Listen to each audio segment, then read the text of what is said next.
Salam à tous, Baruch Hashem. On a le sroud de reprendre le Chok Mouna. On est le 27 Nissan. Et donc, on reprend le jardin de la foi. Sliha ou Mehila. Savoir demander pardon et pardonner. Une des premières choses, les amis, que Dieu nous en préserve pour un couple qui est divorcé, qu'il faut enseigner, comme vous savez, autour de vous, qu'il y a ce genre de situation. Chaque couple qui est divorcé, que Dieu nous en préserve, il doit apprendre absolument à se pardonner mutuellement, que chacun demande pardon à l'autre et se pardonne d'un cœur entier. Un pardon entier. Pourquoi? Parce que les amis, dans le ciel, ça ne rigole pas du tout avec les lois envers son prochain. Tant qu'il y a dans le cœur de quelqu'un une haine, ne serait-ce qu'une rancœur, une rancune, une rigueur envers l'autre, à plus forte raison, s'il y a vraiment de la colère et une véritable haine dans le cœur d'un des deux, alors ils ne pourront pas, du ciel, on ne les laissera pas reconstruire leur vie de nouveau parce qu'il y a une accusation énorme sur eux. Parce que comme je vous l'ai dit, des fautes envers son prochain, c'est ce qu'il y a de pire, nos sages nous ont enseigné. Il n'y a pas pire aux yeux d'Hachem, plus grave que les fautes de manque de paix les uns envers les autres, peu importe la raison. Et Hachem, il exige, c'est marqué dans les 10 commandements, tu ne te vengeras pas, tu ne porteras pas rancœur. Il exige Hachem le pardon, qu'on apprenne et qu'on s'oblige à se pardonner. C'est pourquoi les fautes, elles sont beaucoup plus graves que les fautes envers Hachem. Il faut faire très attention à ces fautes-là. C'est pourquoi chacun, il doit tout faire pour apaiser le cœur de son ancien mari ou de son ancienne femme et apprendre à pardonner soi-même. On doit pardonner à l'autre. Un pardon total sur tout ce qui s'est passé. Et on ne doit pas rester entêté dans sa colère. Même si tu dis qu'elle est justifiée, qu'on n'a rien compris à ton histoire, etc., peu importe. Parce que la rigueur que tu vas porter dans ton cœur, l'autre, ça ne va pas que endommager. Là, tu crois que tu fais du mal, tu mets un mauvais œil à l'autre, tu es en train de faire tu maudis l'autre, Rabbi Shalom, que Dieu nous en préserve. Non, ça va te revenir en boomerang sur toi aussi, que Dieu nous en préserve. Et ça ne te laissera pas reconstruire une vie harmonieuse véritablement dans ta vie. Et personne ne pourra se reconstruire ici. Et si maintenant le lecteur ou l'auditeur, il se pose la question, il se dit, mais pourquoi celui qui a été blessé maintenant, il doit être puni? J'ai été blessé, moi. Moi, je vais être puni, je suis une victime. La victime, elle va être punie. Si je ne pardonne pas, je vais être puni. Mais moi, je suis l'opprimé dans l'histoire. Je suis la victime. La réponse, elle est que lorsqu'un homme, il ne pardonne pas, à ce moment-là, c'est un grand défaut dans la Emouna, dans la foi qu'il n'y a personne qui t'a fait du mal. C'est Akadosh Baruch Hu qui a agi ici. Et donc, cette rigueur que tu as dans ton cœur, elle te détache de la foi en Hachem, que c'est Hachem qui fait tout, ce n'est pas l'autre qui t'a fait, c'est Hachem. Tu as un compte avec Hachem, n'oublie pas. Et donc, ça te détache de la lumière d'Hachem et donc de la bracha, de la haslacha dans ta vie. Et du fait que maintenant, il est détaché par sa rigueur, ce qui représente son manque de foi en Hachem, d'Akadosh Baruch Hu et donc de la providence d'Hachem, automatiquement, il ne peut pas avoir une bonne vie, une vie où il y a de la bracha, une vie qui est gérée dans les moindres détails par la main bienveillante d'Hachem dévoilée. C'est pourquoi chacun, il doit avoir foi d'une foi totale, que toutes les souffrances que tu peux avoir, même à travers les hommes, et c'est le plus dur, c'est la émouna la plus dure, c'est quand c'est des souffrances qui viennent à travers les hommes. La nature, ça va, la maladie, c'est bon, miskin, la parnassa, ok, mais les hommes, ils ont le libre arbitre, là-bas, tu as du mal à croire qu'il y a Hachem. Et c'est pour ça qu'une personne, elle doit avoir une foi totale, que toutes les souffrances qu'il a pu avoir à travers les hommes, elles sont l'œuvre de la providence d'Akadosh Baruch Hu, ça vient du Créateur en fonction d'un compte céleste de tes mitzvot et de tes averot qu'il y a dans le ciel, qu'il y a des fautes que tu n'as pas nettoyées et qu'il n'y a pas de souffrance sans faute, mon ami. Elles sont là que pour te réveiller au repentir. Ou bien, par l'acceptation des souffrances, de réparer des fautes du passé que tu n'as pas réussi à réparer. Et automatiquement, si tu avais cette foi-là et si tu travailles cette foi-là, eh ben, tu dois pardonner complètement à l'autre parce que l'autre n'a été qu'un bâton entre les mains d'Akadosh Baruch Hu. Et c'est toi qui t'as attiré ton propre malheur par tes avérotes. Tu dois te souvenir. Qui c'est qui t'a blessé? Celui qui t'a blessé, au final, c'est qu'un être humain, c'est un Ben Adam, c'est un misken, c'est un misérable qui a été choisi par le ciel en fonction de tes fautes pour être un bâton, pour te réveiller à la tchouva ou te pardonner tes fautes. Cette souffrance-là qui t'est arrivée par ta femme ou par ton mari, c'est juste la résultante d'un compte entre toi et le Créateur. Arrête de te cacher, de te voiler la face d'Hachem. Tu as des fautes, il faut les réparer, tu dois faire tchouva. Sinon, alors, il y a des souffrances qui viennent pour te réveiller, parce qu'Hachem, il sait qu'il n'y a pas de meilleur chemin pour toi que de te réparer, de sortir de tes fautes. Il veut te donner Hachem, c'est ton père, il veut te donner toutes les brachot. Mais toi, tu l'empêches, tu ne fais pas sa volonté. Et en plus de ça, c'est que cette souffrance-là, maintenant, tu sais qu'elle est arrivée à travers un certain homme. Ça aussi, Zecheshbon Acher, ça c'est un autre compte. Lui, il a cet homme-là qui a fait cette femme-là, ou cet homme qui a joué le rôle du bâton, il a un compte avec le Créateur. Il va devoir rendre des comptes avec le Kadosh Baruch Hu d'avoir été le bâton.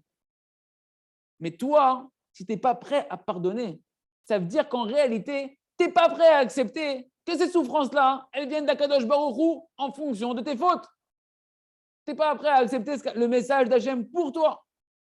Et tu dis non, c'est pas Hachem, c'est elle. Non, c'est pas Hachem, c'est lui. Et ça, c'est de l'hérésie totale. C'est pourquoi tu dois travailler ta émouna et tu dois demander pardon. Et à ce moment-là, où tu dois pardonner, et à ce moment-là, eh ben, tu vas recréer le lien avec Hachem, avec la Hashgacha, avec la Bracha, et tu pourras reconstruire ta vie. Et il pourra reconstruire sa vie correctement. Il y a raison que personne n'arrive à divorcer et que ceux qui ont divorcé, qu'on arrive déjà à se pardonner, d'avoir cette conscience-là avant d'en arriver à de tels drames. Mais si une personne maintenant, ils sont après le divorce, pareil, qui travaillent cette émouna-là et qu'on apprenne à se pardonner en sachant que tout c'est Hachem et que c'est moi qui dois me réparer. À ce moment-là, la bracha, elle revient, la hashgacha, elle revient, Hachem, la providence revient. La seule chose, c'est l'école. On continue avec le jardin des louanges. Donc, on avait promis une deuxième histoire avec cette personne-là qui a fait Teshuvah. Deuxième histoire, c'est avec le père de ce juif-là. Que maintenant, voilà qu'il devait passer le Seder de Pessah en famille. Et un jour avant le Seder, avant le Seder de Pessah, eh ben le père, que Dieu nous en préserve, il a eu une attaque cérébrale, que Dieu nous en préserve. Et donc, ils l'ont emmené en urgence à l'hôpital la veille de Pessah. Et donc, maintenant, le fils et toute sa famille, il est embrouillé. Qu'est-ce qu'on va faire? On avait prévu de passer tout le Seder en famille avec papa. Et que Dieu nous en préserve, il est maintenant à l'hôpital. Ils ont dit, si on va rester à l'hôpital avec leur père, qu'est-ce qu'il va faire? C'est quoi le Seder? Le Seder, il va passer ce ne sera pas un Seder. Toute la misère du Seder, c'est les enfants, etc. Qu'est-ce qu'on va faire? On y va pas? Finalement, ils ont décidé que toute la famille vont aller passer le Seder avec le grand-père, le père, à l'hôpital. Peu importe comment ça va se passer, on ne veut pas laisser le grand-père tout seul. Et donc, voilà qu'ils sont arrivés à l'hôpital et ils ont entendu qu'il y avait là-bas, dans l'hôpital, une organisation de chesed, toute une institution de bonté, de bienfaisance, qui organisait justement toutes les CDR pour toutes les familles des gens qui étaient malades, qui étaient à l'hôpital. Il y avait des gens bienveillants qui ont pensé à organiser le CDR pour ceux qui sont à l'hôpital. Et ça les a déjà beaucoup, beaucoup rassurés, Baruch Hashem. Et ils se sont dit, bon, on va s'appuyer là-dessus, quoi. Il y a un CDR qui est organisé, ben, on n'a pas besoin de se préparer, ils vont bien faire les choses, on va être tranquille, on va passer un bon CDR à l'hôpital. Bon, à l'hôpital, mais au moins c'est prêt, tout est prêt. Mais quand est arrivée la nuit du Leil HaSeder, de la soirée de Seder de Pessah, ils sont arrivés à l'endroit de la salle à manger. Là, toutes les lumières qu'ils avaient imaginées, elles se sont obscurcies. Et ils se sont rendus compte que là-bas, les gens ils se sont précipités. Il y avait une tonne de monde qui était là. Tout le monde s'est jeté sur les tables, les trucs. Tac, il n'y a plus de place. Et là, bien évidemment, c'est la place au Yetzer Hara de rentrer sous les projecteurs, de commencer à vouloir mettre la discorde, etc., de faire la fête au milieu des gens. Et tout de suite, le Yetzer Hara, il a commencé à mettre des mauvaises pensées dans la tête de chacun. Regarde, qu'est-ce qui nous arrive? C'est quoi cette soirée du Seder? C'est la soirée la plus importante de l'année. Regarde, les enfants, ils sont dans la rasra et la femme, elle est en lachat, elle est dans la pression, la femme, etc., etc., etc. Mais ce juif-là, rappelez-vous que c'est devenu maintenant un élève du Rav. Il a fait Teshuvah entre-temps. Rappelez-vous, on a expliqué l'histoire hier. Et il avait déjà eu la chance d'avoir écouté suffisamment de cours, et suffisamment de fois, en particulier le cours « Cesse de pleurnicher et tu verras des miracles ».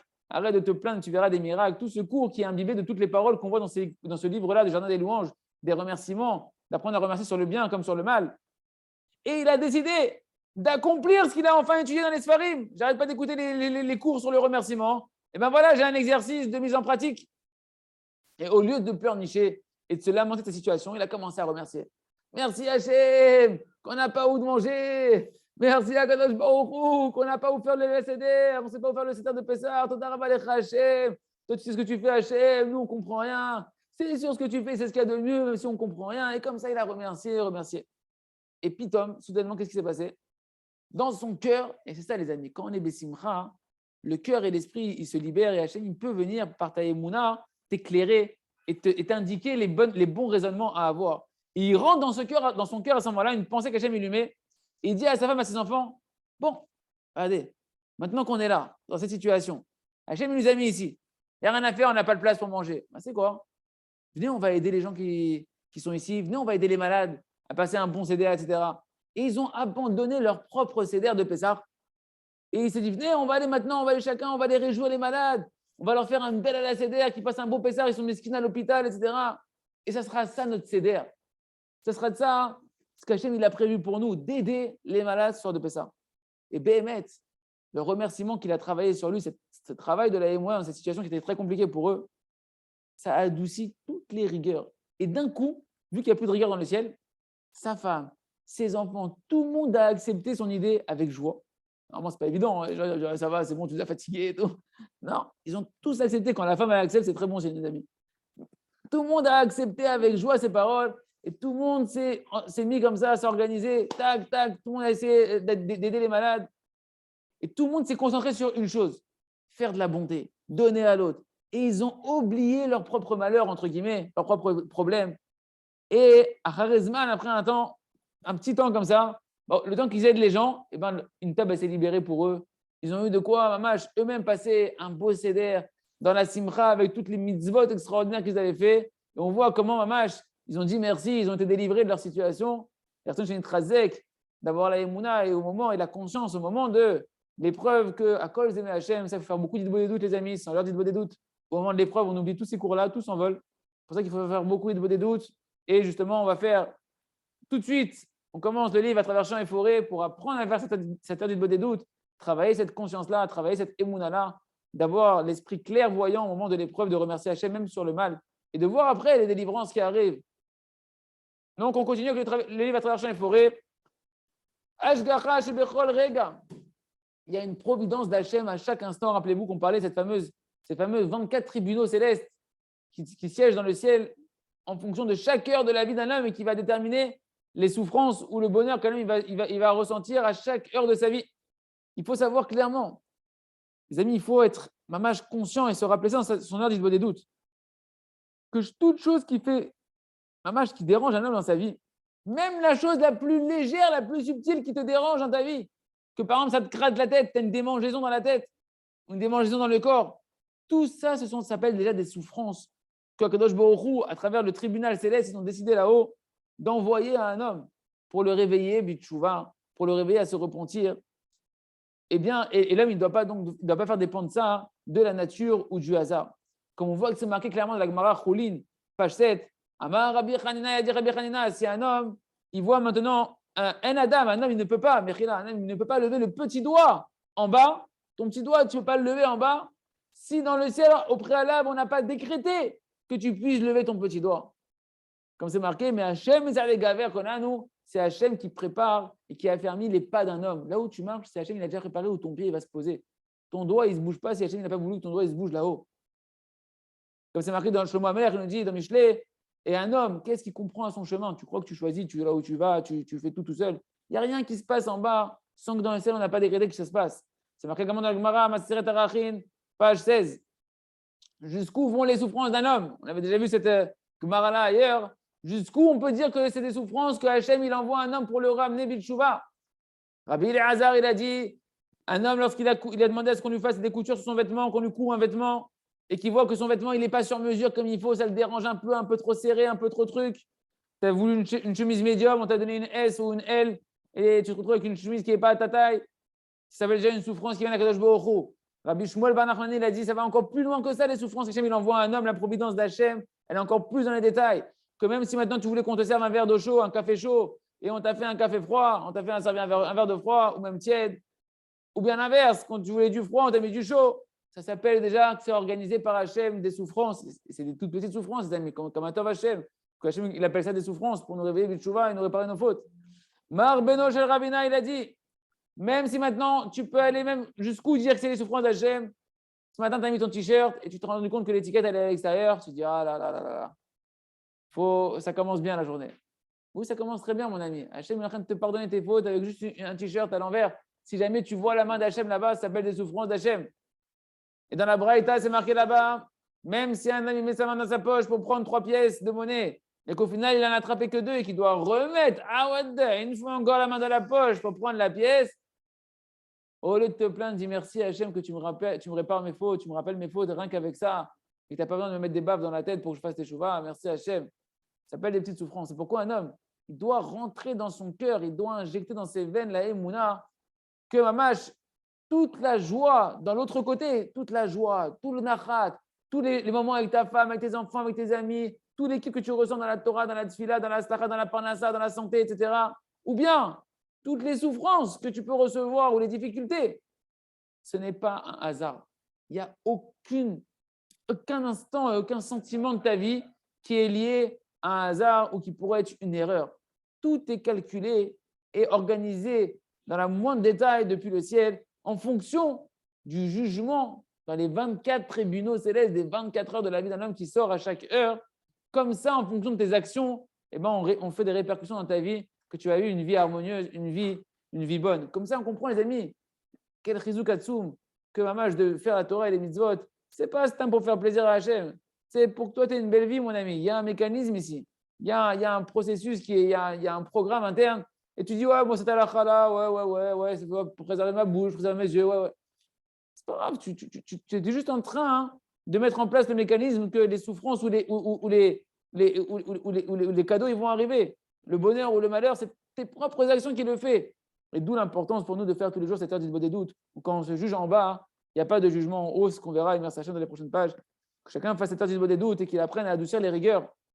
Parce que même si tu t'es égaré dans la journée, tu as un moment de conscience qui s'appelle l'heure du des doutes, où tu reprends conscience, où tu fais tchouva, où tu nettoies tout et tu adoucis toutes les rigueurs. Et donc, tu attires sur toi que des brachot, que des aslachot et que du bonheur dans ta vie. Et merci Hachem. On continue avec le livre Le Jardin de la Sagesse. On reprend l'histoire de Nahum Ish Gamzu, rappelez-vous.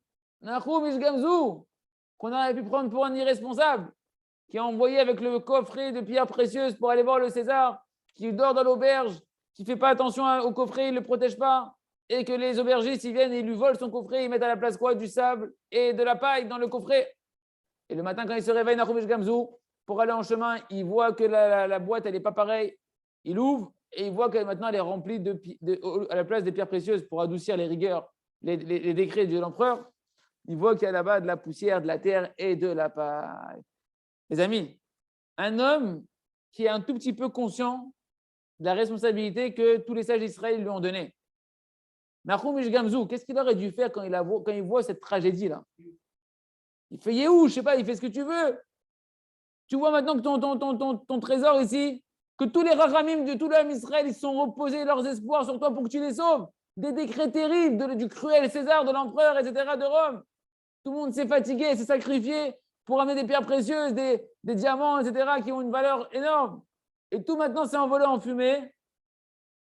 Et tout ça à cause de quoi? À cause d'une idiotie, que tu n'as même pas fait attention de protéger quand tu vas dormir ce coffre-là. Qui aurait laissé un coffret sans surveillance, un tel coffret qui renferme une telle responsabilité? Qui c'est qui serait dans une auberge de chemin comme ça, avec un tel trésor sans faire attention? Et Nahum Ish Gamzu, il aurait dit, d'après tous les avis, normalement, se couper la tête. Il aurait dû se mettre la tête dans le mur. Qu'est-ce que j'ai fait sans vouloir? Se culpabiliser. Mais qu'est-ce que j'ai fait? Je suis un inconscient, je suis un idiot. Se désespérer et aller chercher un endroit très très loin pour aller se cacher, s'enfuir, que personne ne sache ce qu'il est venu Nahum Ish Gamzu, tellement il aurait dû avoir honte de ce qu'il a fait, de son amertume, de ses actions.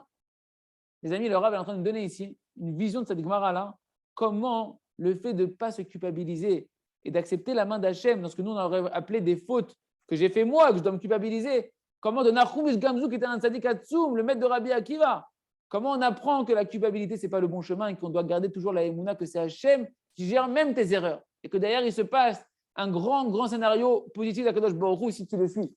Et Nahum Ish Gamzu, il était lui un Baal Emunah Shlema, il avait une foi totale, il ne s'est pas culpabilisé du tout, il ne s'est même pas angoissé de la situation. Non, il a eu foi totalement que si Hachem, il a changé dans le coffre et au lieu de mettre des pierres précieuses, il a mis de la paille et du sable, c'est ce qu'il y a de mieux. C'est mieux encore que les pierres précieuses, il a dit. Si Hachem, il a mis ça, c'est que c'est mieux encore. Et peu importe ce qui va se passer pour la suite, c'est sûr que ce sera mieux. Peu importe comment ça s'est passé parce que j'ai fait une erreur, parce que je n'ai pas été assez responsable, etc. Peu importe la raison, Hachem, il a fait comme ça, c'est ce qu'il y a de mieux. Et c'est pourquoi il a dit, et de là, d'où le nom de Nahum Ish Gamzu, il a dit Gamzu Letova. Même ça, c'est pour le bien, c'est pour le meilleur. Et c'est pourquoi il a pris ce coffret-là qui était rempli maintenant de sable et de paille, et il a continué son chemin vers l'empereur romain. Il est fou, quoi. Et quand il arrive chez l'empereur romain, il arrive devant l'empereur et il arrive devant le palais du César. Les gardes disent: qu'est-ce que tu fais là? Il dit: je viens ici envoyé par tous les juifs de mon pays, de mon village, etc. Et j'ai un grand cadeau. Il va jusqu'au bout. Il joue le jeu jusqu'au bout. Il est fou jusqu'au bout. Non, on dirait qu'il est fou jusqu'au bout. Et j'ai un grand cadeau. T'es sérieux, quoi, mon ami? Tu viens avec de la paille. T'es au courant qu'il y a de la paille? C'est pas genre il n'est pas au courant. Il est au courant. Mais il a la émouna que si Hachem il a mis de la paille et du sable, c'est beaucoup mieux que les pierres précieuses. J'ai un cadeau extraordinaire pour l'empereur. Bitachon Bachem. J'ai un cadeau pour l'empereur, etc. Ok, on te laisse passer. Et là, Hachem, on verra la suite de l'histoire. Est-ce qu'il a été fou ou est-ce qu'il a été fou de Dieu et que véritablement Hachem, il sait ce qu'il fait? On verra la suite de Hachem demain. Et comme ça, vous apprendrez est-ce qu'il faut se culpabiliser ou pas de vos erreurs. Hachem. On continue Hachem avec ses frères.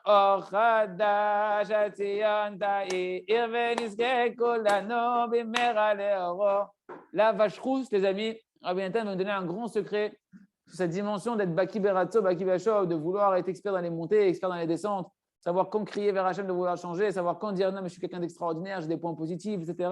Comment trouver l'équilibre entre les deux et savoir que je suis toujours dans le bon chemin? Car Rabbi Nathan a dit c'est une grande expertise que de quoi dépend toute la chouva d'un homme.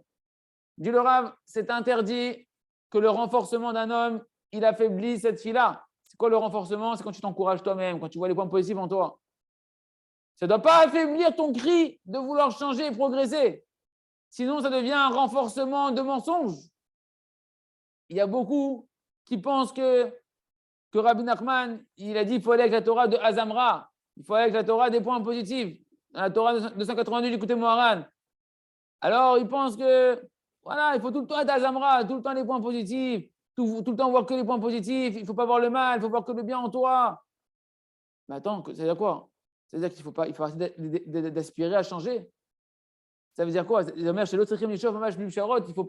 faut pas maintenant exiger de changer sans faire aucune concession. Non, ma putain, ils pensent comme ça, les gens. Il y a des gens, ils se tordent l'esprit, ils comprennent mal Rabbi Nachman. Ils pensent que comme tu dois voir les points positifs, tu ne veux pas exiger de vouloir changer complètement, truc. Regarde le bien qu'il y a en toi, etc. Le Rav dit ça, c'est du renforcement tordu. C'est un renforcement tordu. Comme si que ça serait permis de penser que ce n'est pas tellement grave de faire une avéra. Pas très grave. Il y a une chanson comme ça, zélo, zélo, zélo nora. Zélo nora. C'est nora méo de faire une avéra. Il n'y a pas de zélo nora. La avéra en elle-même, c'est nora. La avéra en elle-même, elle est terrible. Comme si ce n'est pas très grave de se comporter comme un animal et dans de mauvais désirs, bestiaux et animaux, chas de shalom. C'est pas parce que Rabbi Nachman t'a demandé de voir les points positifs que ça veut dire que ce n'est pas grave.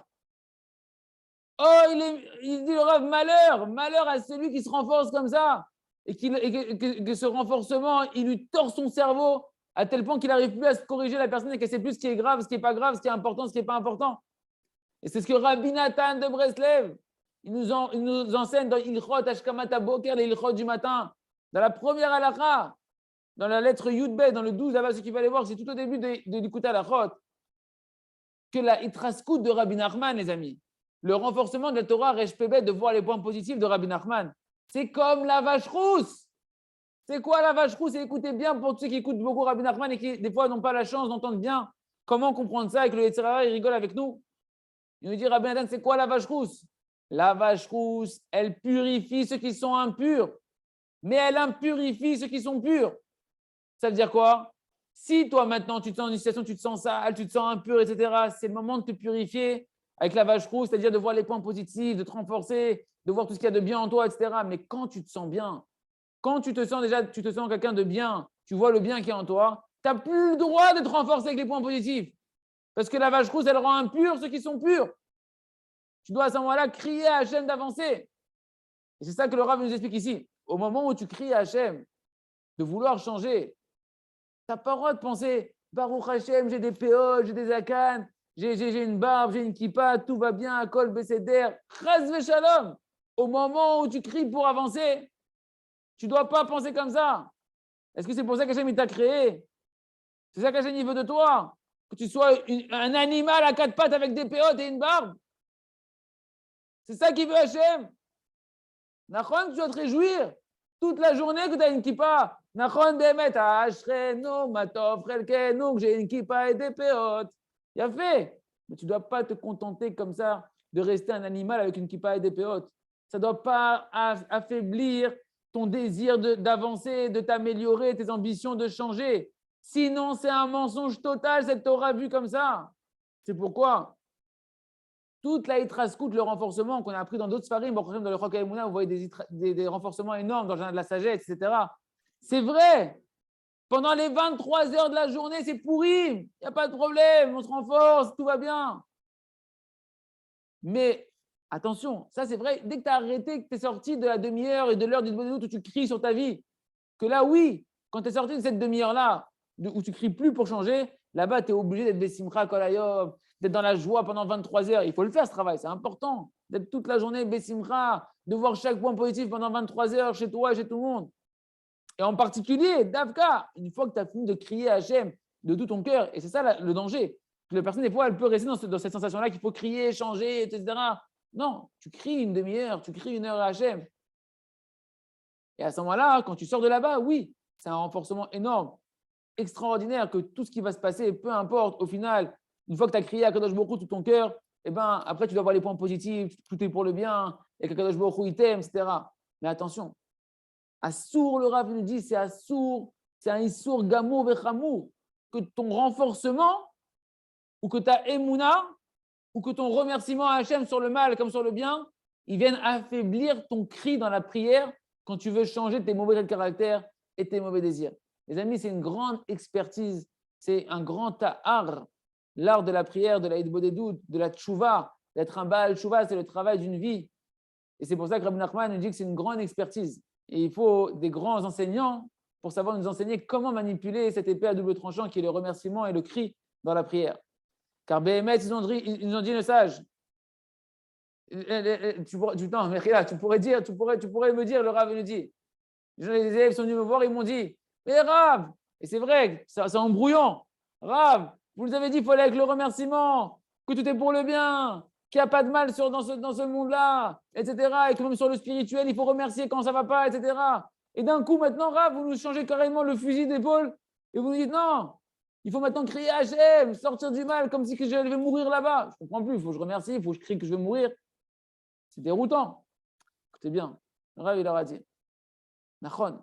C'est pour ça que ce livre, il s'appelle Or Hadash, une nouvelle lumière. C'est un nouvel éclairage par rapport à la vision globale.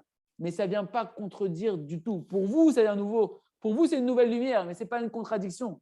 Au moment où tu travailles ta volonté spirituelle de changer, que ça, Hachem, il veut de toi, il veut que tu changes, et il veut t'aider à changer, et il veut que tu exiges de lui.